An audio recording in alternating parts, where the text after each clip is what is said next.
In this video, I will show you how to remove a credit card or even a debit card from PayPal. This should be a quick and easy tutorial to follow, but before we do continue, please consider leaving a like on the video and also subscribing to the channel. I really do appreciate it. To get started, what you want to do is head over to the PayPal website and log into your account. Once you're logged in, you'll be taken to a screen like this, and from here you want to first of all find the debit or credit card that you want to remove. To do that, come up to the top and you can see we got some different options, but what you want to do is click onto Wallet.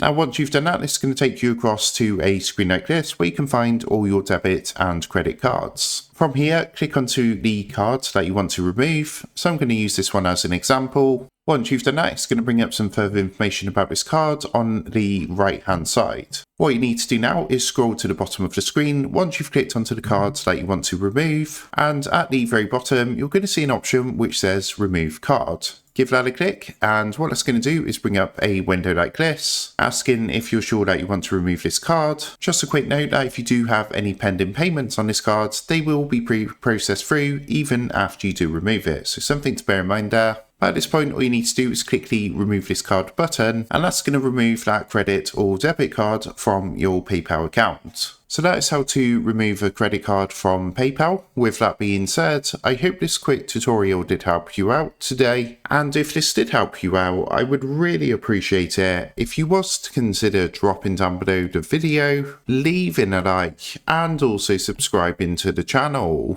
With that being said, I just want to take a minute. Thank you guys for watching this quick tutorial, and I will see you in the next video.